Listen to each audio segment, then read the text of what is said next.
ঘূর্ণিঝড় রিমালের প্রভাবে এরই মধ্যে উপকূলে দমকা হাওয়া বইতে শুরু হয়েছে। নিরাপদে সরে যাওয়ার নির্দেশ দেওয়া হয়েছে জনসাধারণকে। ঘূর্ণিঝড় রিমালের প্রভাবে উপকূলীয় জেলাগুলোর এখনকার আবহাওয়া এবং আশ্রয় কেন্দ্রগুলোতে কি সংখ্যক মানুষ যাচ্ছে এসব নিয়ে বিস্তারিত জানাতে যোগ দিচ্ছেন আমাদের সহকর্মীরা। আমরা শুরুতেই যাচ্ছি সাতক্ষীরায় আছেন আমাদের সহকর্মী আছেন সুমন, আপনি জানাবেন এখনকার আবহাওয়ার পরিস্থিতি কেমন দেখছেন?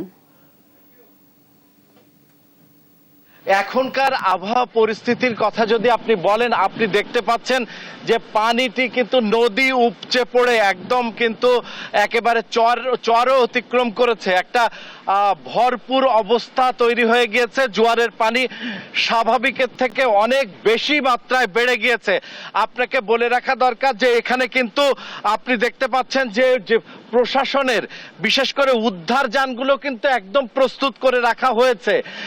এখন তৈরি হয়েছে ঝড়ো হাওয়া, এবং যেই ঝড়ো হাওয়ার মধ্যে যাতে কোনো ধরনের দুর্ঘটনা না ঘটে তার জন্য কিন্তু এখানে কিন্তু জেলা প্রশাসন, পানি উন্নয়ন বোর্ড সহ উদ্ধার যানগুলো কিন্তু এখন প্রস্তুত রয়েছে, এবং যে কোনোভাবেই যাতে প্রাণ হারানোর মতন ঘটনা যাতে না ঘটে তার জন্য জেলা প্রশাসন কিন্তু সর্বাত্মক চেষ্টা চালিয়ে যাচ্ছে। বিশেষ করে আপনাকে বলে রাখা দরকার এখানে সহস্রাধিক স্বেচ্ছাসেবী প্রতিষ্ঠানের স্বেচ্ছাসেবকরাও কিন্তু মানুষকে সচেতনতার কাজ করে যাচ্ছে। এবং আপনাকে বলে রাখা দরকার, আমরা এর আগে যেভাবে জানিয়েছি যে মানুষ সচেতনতার সাথে কেউ কেউ কিন্তু আশ্রয় কেন্দ্রে প্রবেশ করছে এবং এই দুপুর গড়ালে আশা রাখা যাচ্ছে যে সাধারণ মানুষ কিন্তু তারা তাদের আশ্রয় কেন্দ্রে ফিরে আসতে পারবে। এই ছিল সাতক্ষীরার সর্বশেষ।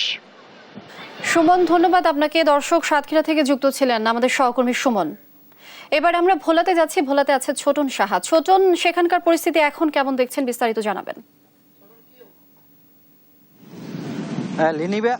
লিনিয়া, যে অবস্থা বিরাজ করছে এখন, যে বাতাসের গতিবেগ সেটি অনেকটাই বেড়ে গেছে, এবং আমরা দেখতে পাচ্ছি যে আসলে নদী কিন্তু অনেকটাই উত্তাল রয়েছে। এবং এই আপনি দেখতে পাচ্ছেন যে এই পয়েন্টে আমি রয়েছি ঢাকা, এবং এখানে আপনি দেখতে পাচ্ছেন অসংখ্য কিন্তু জাহাজ কিন্তু রয়েছে যেগুলো এখনো নোঙ্গর করা। এরা কিন্তু ঝুঁকি এড়াতে কিন্তু এখানে নোঙ্গর করে রেখেছে, এবং নদী উত্তাল থাকার কারণে। তবে মৎস্য বিভাগ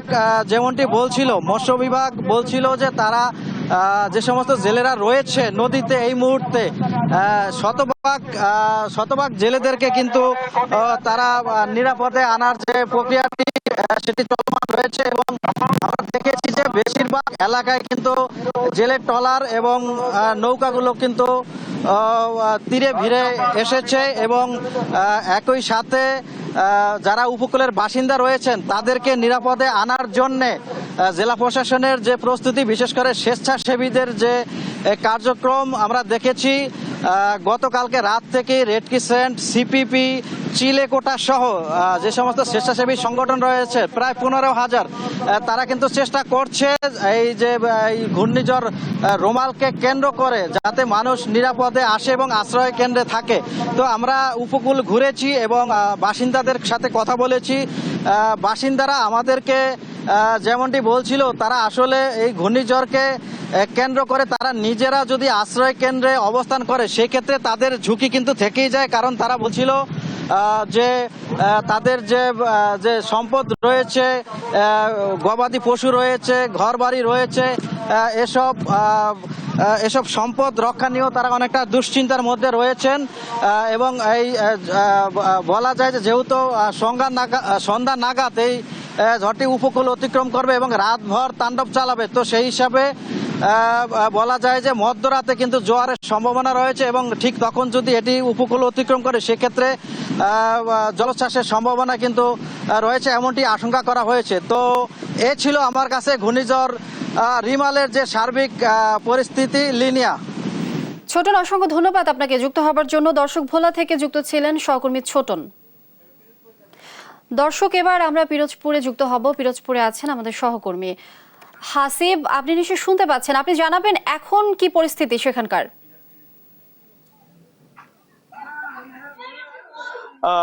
আপনার বলে রাখি যে আবহাওয়া সর্বশেষ তথ্য অনুযায়ী পিরোজপুরে কিন্তু ইতিমধ্যে 10 নম্বর মহাবিপদ সংকেত দেখানো বলা হয়েছে এবং সকাল থেকে যে পরিবেশ ছিল কিন্তু আস্তে আস্তে পরিবেশটা ঘোলাটে হচ্ছে, কেননা তীব্র বাতাসের পরিমাণটা অনেকটা বাড়ছে এবং নদীর পানিও কিন্তু অনেকটা বৃদ্ধি পাচ্ছে এবং এই কারণে কিন্তু মানুষ আস্তে আস্তে যে জেলা প্রশাসন থেকে 561টি আশ্রয় কেন্দ্র কিন্তু ইতিমধ্যে যে প্রস্তুত রাখা হয়েছে সেখানে কিন্তু ইতিমধ্যে যাওয়া শুরু করছে। আমি একটা বিষয় বলে রাখি যে পিরোজপুরে জেলায় কিন্তু 561টি আশ্রয় কেন্দ্র, তার ভিতরে হচ্ছে 295টি যে সাইক্লোন সেন্টার এবং বাকি যে 266টি সেটি হচ্ছে যে বিভিন্ন শিক্ষা প্রতিষ্ঠান এবং প্রশাসন থেকে বলা হচ্ছে যে বিপদ সংকেত দেখানোর পরপরই স্থানীয়ভাবে মাইকিং সহ বিভিন্ন প্রচার প্রচারণার মাধ্যমে কিন্তু আশ্রয় কেন্দ্রগুলোর মানুষকে নেওয়ার চেষ্টা চালানো হচ্ছে। তবে পিরোজপুরের মঠবাড়িয়া এবং ইন্দুরকারী যে উপকূলীয় অঞ্চল এবং নদীর পার্শ্ববর্তী অঞ্চলের ইতিমধ্যে কিন্তু তারা অনেকেই আশ্রয় কেন্দ্রে যাওয়া শুরু করছে এবং জোয়ারের পানি বৃদ্ধি পাওয়ার কারণে কিন্তু মানুষটা অনেকটা ভীত সমস্ত হচ্ছে এবং পিরোজপুরে যে নদী বেষ্টিত একটি জেলা হওয়ার কারণে বেশ কিছু বেড়িবাঁধ কিন্তু ঝুঁকিপূর্ণ অবস্থায় আছে এবং এই ঝুঁকিপূর্ণ এলাকায় তারা বলছে যে জলাশয়ের পানি যদি বেশি বৃদ্ধি পায় এবং এই রুমালের কারণে যদি জলস্রোতের সৃষ্টি হয় তাহলে কিন্তু অনেকটাই সমস্যা দেখা দিবে বলে তারা ধারণা করছে, কেননা এই যে বন্যার কারণে যদি এক প্রকার যদি জলস্রোত তৈরি হয় তখন মানুষের নিরাপত্তা যে একটু সমস্যা হতে পারে, কেননা নিম্নাঞ্চল যদি তলিয়ে যায় পানিতে তখন মানুষের শিশু সহ মহিলারা, নারী পুরুষ এবং সকলেই অনেকটাই সমস্যার ভিতরে পড়বে এবং তাদের জীবনহানির সংখ্যা থাকবে এই যদি এই পানিটা বৃদ্ধি পায়। আরেকটা বিষয় বলে রাখছি যে প্রশাসন থেকে বলা হচ্ছে যে মানুষকে নিরাপদে নেওয়ার জন্য বিশেষ করে মঠবাড়িয়া উপজেলার যে মাঝের চর আছে এবং ইন্দুরকালী উপজেলার সাতকুলি চরের মানুষজন কিন্তু ইতিমধ্যে প্রশাসন বলছে তারা নিরাপদ স্থানে সরিয়ে নেওয়ার কাজ কিন্তু শুরু করছে। আমি একটি বিষয় বলে রাখি যে এই গত 2 দিনের তুলনায় কিন্তু ইতিমধ্যে কিন্তু বরেশ্বর নদী এবং কচা নদী এবং কালীগঙ্গা নদীর পানি কিন্তু ইতিমধ্যে 2 থেকে 3 ফুট কিন্তু অনেকটা বৃদ্ধি পেয়েছে এবং পিরোজপুর শহরের যে শহর বা রাজারহাট এলাকায় আছে সে শহর কিন্তু ইতিমধ্যে পানির উপরে উঠে যাওয়া শুরু করছে এবং এই কারণে এলাকার স্থানীয় লোকজন কিন্তু অনেকটাই আতঙ্কিত অবস্থায় আছে যে এই পানির কারণে বিভিন্ন রকম সমস্যা দেখা দিচ্ছে। তবে প্রশাসন থেকে বলা হয়েছে যে প্রশাসনের কিন্তু সার্বিক প্রস্তুতি নেওয়া হয়েছে। রুমাল আঘাত হানার পরপরই কিন্তু মানুষের যে খাবারের জন্য 1350 পিস প্যাকেট ইতিমধ্যে কিন্তু শুকনো খাবারের ব্যবস্থা করা করেছে এবং প্রশাসন থেকে বলা হয়েছে প্রশাসনের কাছে 611 মেট্রিক টন চাল আছে এবং দুর্যোগ পরবর্তী সময় মোকাবেলার জন্য 97 টিন এবং জেলা প্রশাসনের হাতে 6,10,000 টাকা কিন্তু তাদের কাছে আছে এবং মেডিকেল টিম তৈরি করা হয়েছে 65 জন। জেলার সিভিল সার্জন জানিয়েছেন যে 65টা মেডিকেল টিম কিন্তু ইতিমধ্যে তৈরি করা হয়েছে যে দুর্যোগের মানুষের সেবা দেওয়ার জন্য। এবং আরেকটি বিষয় বলে রেখে যে উপজেলা পর্যায়ে হতে শুরু করে জেলায় একটি কন্ট্রোল রুম সহ মোটমাট 7টি কন্ট্রোল রুম খোলা হয়েছে যে যাতে করে দুর্যোগের যে কোনো সার্বিক খবর তৎক্ষণিক যেন মানুষ প্রশাসন থেকে পেয়ে যেতে পারে এবং এছাড়া মানুষকে নিরাপদে নেওয়ার জন্য কিন্তু রেড ক্রিসেন্ট সোসাইটি, সিপিপি সহ তথ্যবিদ সহ বিভিন্ন প্রশাসনের বিভিন্ন স্তরের মানুষ কাজ করছে যাতে করে এই দুর্যোগ রেমাল আঘাত হানার পরপরই যেন মানুষ অনেকটা তাদের নিরাপদ স্থানে যেতে পারে। মূলত এই ছিল পিরোজপুর থেকে আমার কাছে সর্বশেষ রেমালের বিষয়। হাসিব, ধন্যবাদ আপনাকে। দর্শক, পিরোজপুর থেকে যুক্ত ছিলেন সহকর্মী হাসিব। দর্শক, এবার আমরা কক্সবাজারে যাব। কক্সবাজারে আছেন সৌরভ দেব। সৌরভ, ঘূর্ণিঝড় রিমেলের কারণে তো 10 নম্বর মহাবিপদ সংকেত দেখাতে বলা হয়েছে, সেক্ষেত্রে কক্সবাজারে এখনকার আবহাওয়া সম্পর্কে বিস্তারিত জানাবেন।